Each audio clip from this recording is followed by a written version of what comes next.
विद्यालय खेलकुद समितिको अध्यक्ष हाम्रो बिरु लामथिङलाई म एउटा कुरा सोध्न मन लाग्यो। तपाईँले यो खुसियालीमा तपाईँ के भन्न चाहनुहुन्छ यो हाम्रो टिम भाइ? यो 1 नम्बरदेखि 9 नम्बरसम्म यो पहिलोचोटि चाहिँ हामीले खेलकुद महोत्सव र साथमा व्यापार सहित जोडेर गरिएको प्रतियोगितामा 1 देखि 9 सम्मको प्रतिस्पर्धामा 7 नम्बरले बढी पदकहरू चाहिँ हासिल गरेको छ। त्यसमा हाम्रो गौरवान्वित खुसी छ।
यहाँ उपस्थित रहनुभएका सम्पूर्ण जनप्रतिनिधिज्यू र कार्यालय सचिवज्यू र खेलकुद विकास समितिका संयोजक र यसै वडा नम्बर 7 का खेलकुद विकास समितिका संयोजक र सम्पूर्ण खेलकुद खेलाडी भाइहरूमा सर्वप्रथम म यस वार्ड नम्बर 7 परिवार यहाँ सर्वप्रथम हार्दिक धन्यवाद ज्ञापन गर्न चाहन्छु।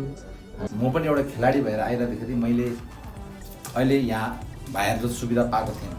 म एउटा बच्चा हुँदाखेरि मैले एउटा मोजाको बल खेलेको थियो, त्यसैले त्यो अवस्था नआओस् भनेर मैले आफूले सकेको बुझेको म सामुदायिक पनि डिलिडेट भएर काम गर्दाखेरि मैले अहिलेसम्म खेलकुदमा लगानी गरिरहेको मैले हिसाब टोटली हेरिरहँदा 43 लाख बराबर मैले त्यसपछि सामुदायिकबाट मात्रै गरेको छ। त्यसपछि म सामुदायिकको क्षेत्रमा काम गरेर खेलकुदमा लगानी गरिरहँदाखेरि र म त्यही क्षेत्रबाट एउटा स्थानीय निकायको चुनावमा हुनेर म विजयी हुँदाखेरि मैले अहिलेसम्म 7 वर्षको पिरियडमा मैले यस वडाबाट भन्दाखेरि लगभग हामीले 24 लाख जति खेलकुदमा लगानी गरिसकेका छौँ। पहिलोचोटि मनेरी महोत्सवमा हामीले खेलकुद महोत्सवमा हामीले 4वटा विधामा 3टा विधामा एउटामा प्रथम एउटामा द्वितीय र 2टामा प्रथम हासिल गर्न यहाँले जुन भूमिका खेल्नुभयो म हृदयदेखि यहाँलाई फेरि पनि धन्यवाद ज्ञापन गर्न चाहन्छु। हामी खेलकुदबाट नै एउटा खेलकुद भनेको के हुन्छ भने हामी खेलिरहँदाखेरि हामीलाई लगनशीलता गरेर भोलि मान्छेलाई त्यसको परिवर्तनको धेरै ठुलो हुन्छ। त्यसैले हाम्रो क्षेत्रमाबाट भर्खर क्रिकेट पहिलोचोटि गर्नुभएको छ र हाम्रो तर्फबाट हुने साथ सहयोग यहाँलाई सधैँ हुन्छ। र ग्राउन्डको कुरा कतिपय उठ्यो, त्यो ग्राउन्ड कुरामा तपाईलाई आवश्यक परे हामी लगभग भएसम्म यसै महिनामा तपाईलाई चाहिँदैन हामी जनशक्ति उत्पादन गरेर हामी त्यहाँ तपाईहरुलाई पर्याप्त गर्न सक्छौँ ताकि भोलिको दिनमा फेरि पनि यस्तै गेम हुने अवस्थामा हामीले खेल्यौँ हामी फेरि पाइएको छैन। त्यसैले हामी आउने दोस्रो पुस्तालाई हस्तान्तरण गर्न जान सक्ने खालको सिप र अनुशासन त्यसलाई हस्तान्तरण गर्ने कार्य हामीले गर्नुपर्छ ताकि म पनि वडा भइरहेछ भोलि मभन्दा पछि उनलाई जिताएर हामीले यहीँ राखेर गर्न सक्यो भने त्यो हाम्रो लिएको लक्ष्यलाई त्यो ताकि निष्कर्ष पुग्न सक्यो। त्यसैले खेल माध्यमबाट हुने यहाँले बुझ्नु भएको छ। 7 नम्बर वडाबाट खेल्ने खेलाडीहरू तर अनुशासित चाहिँ हुनुपर्छ, किन अनुशासित भएन भने भोलि बदनाम हुन्छ। त्यो बदनामको टक्कै नआओस् भन्ने चाहनुहुन्छ। ठिक छ, जित्न जाँदा हार्दाखेरि स्वीकार गर्न सक्छ, जित हार सबै जित्ने भयो गेमको टुर्नामेन्ट गर्न आवश्यक हुँदैन। त्यसैले ठिक छ, कतै कतै भोलि रेफ्रीको पनि होइन, भोलि अलिक नदेखिन सक्छ।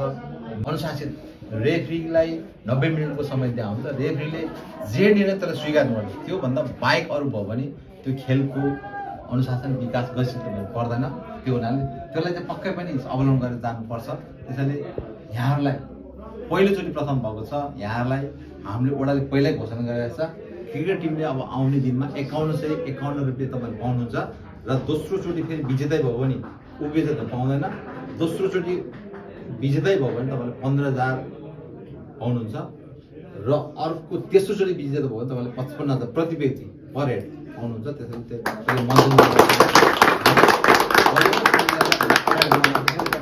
पहिलोचोटि क्रिकेटलाई चाहिँ अब फुटबल टोलले हाल्ने बोलिसिया छ 15,000 उहाँले अब पाउनुहुन्छ, अनुसार कति पैसा हुन्छ त्यो डिभाइड गरेर तपाईँले पाउनुहुन्छ। त्यो ढुक्क भएर जानु, हाम्रो बजेट सुनेर 4 महिना पनि तपाईँ पाउनुहुन्छ, त्यो ढुक्क भएर जानु। यति भन्दै खेलकुदको उत्तर प्रगति कामना छ यहाँहरूलाई फेरि सफलताको शुभकामना व्यक्त गर्दै बिदा हुन्छ। हस्त धन्यवाद।